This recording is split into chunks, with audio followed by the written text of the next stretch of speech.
Hey there, it's Amy from prettypurpledoor.com, and I'm going to show you today how to make a painted ornament on a wood slice. So the only things that you'll need are these wood slices. You can cut your own, or you can buy them on Etsy or even at the craft store. Then you'll just need some acrylic paint.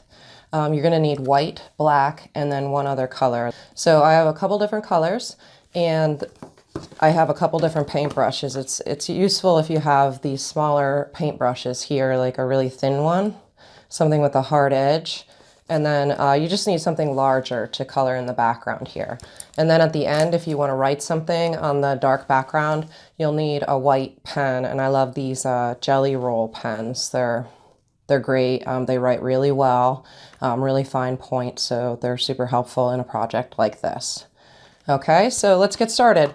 The first step is to pick your background color, and I think today I'm going to do this Prussian Blue Deep. So you'll need something to put your paint on. I'm just using a paper plate. Put a little bit down. This is just regular artist's acrylic paint. And then use your large brush and just coat your brush. And then we're gonna just carefully paint this ornament. And you can mix colors for this. You can go dark to light, all different things.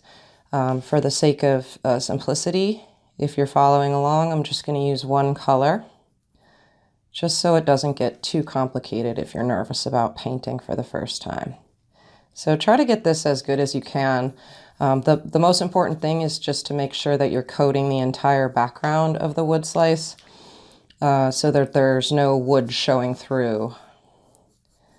And get as close to the edges as you like. Some people will go all the way to the edge. Other people like to leave a little wood border around the edges. So personal preference, whatever you plan to do is fine. And these make really great ornaments, really great gifts for others. They are even great for little tags for your gifts.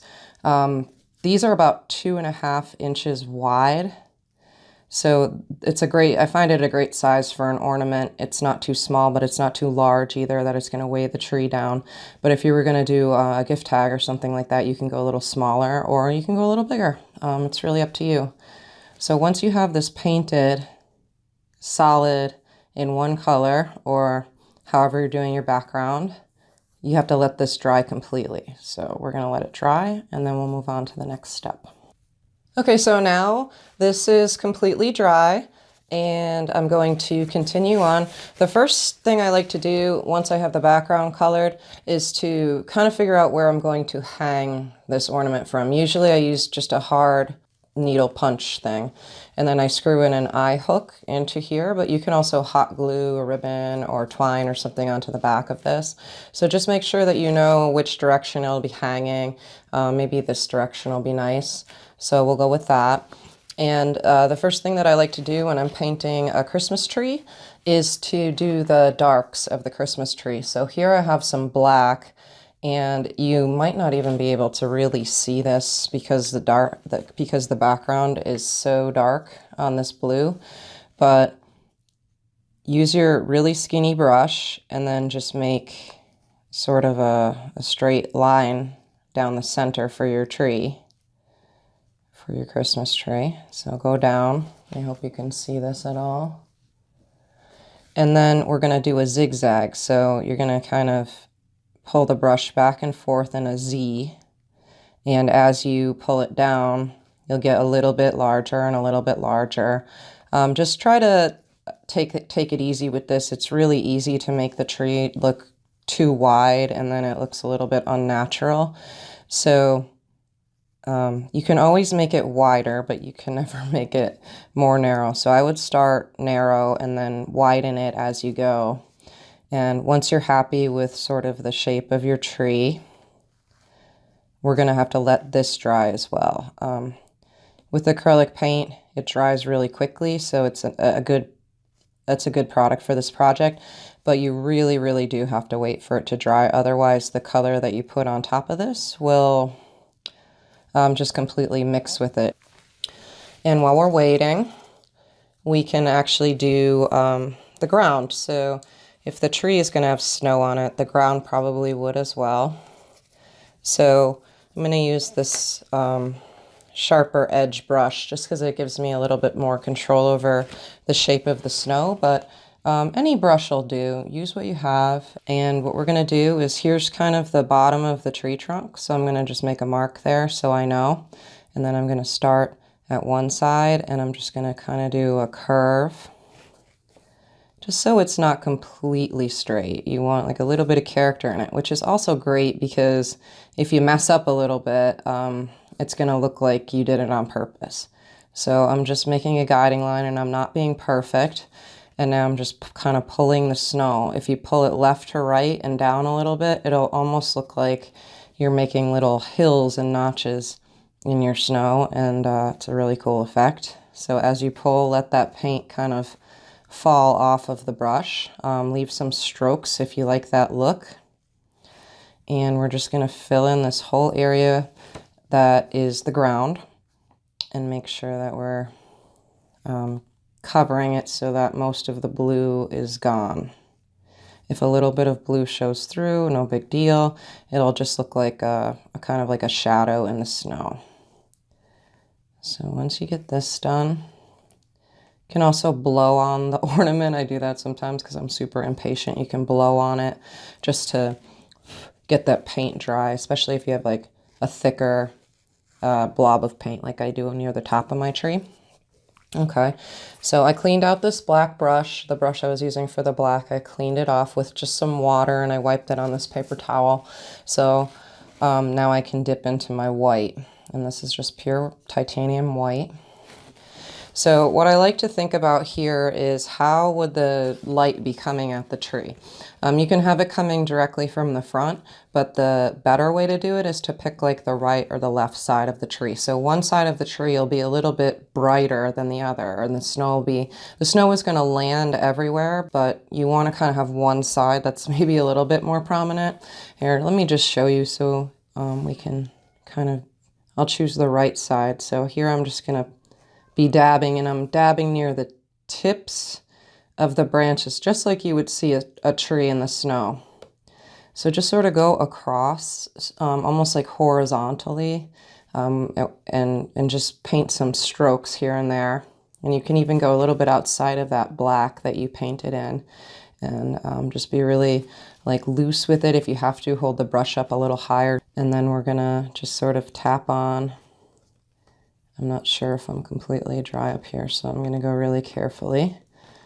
And I need some more paint here. And then near the top, we'll also do that right side. Okay, and now we're gonna go back over to the left. You still have to cover the left, but I like to just do it a little bit less, so it feels like this side of the tree is covered more with the snow than the other side. And you want to definitely be careful here about how much you're covering. You don't want to lose all of that black, because that's what's going to make the tree look like it has snow on it and shadows and all of that great stuff. If you cover too much, you can always go back with the black and fill it back in, but you really do need those, they call like negative space in here, so that it's not completely covered. And then I'm just going to kind of do the edge of my trunk too. And this doesn't need to be super white, but on mine it is. And then the last thing I like to do, well, not the last thing, the almost last thing, is a little star. So I'm just going to go swoop down, and you can draw a star like any way that is comfortable for you. And also, if you don't have a really small brush to do this with, you can also use that gel pen, and that'll work pretty well for a star as well. So I like to do a nice big star on the top of my tree. And then I just sort of come back down and take another look at my tree and make sure that it looks like it's getting wider as it goes. And like you see here, I have this little branch sticking out, and that's okay. It doesn't have to be perfect. Trees just simply aren't perfect. So it's a great project to try if you're just dabbling in painting. And once you get the hang of this, you can do these really quickly. So after that, I like to do some just little snow dots. And again, you can use the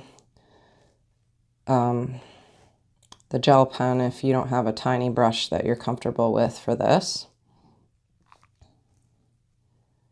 So I'm going to do some light snow and some heavier snows, and just kind of randomly I'm making little dots with just the very, very tip of my brush. Okay. And then the last step, if you haven't used the gel pen yet, you still have an opportunity. You can write something on the ornament. You can write Silent Night or Merry Christmas, or just simply put the date. So I'm just going to put the date for this one here, and you'll see how nicely this gel pen works. Here's a 2, 0, 1, 9.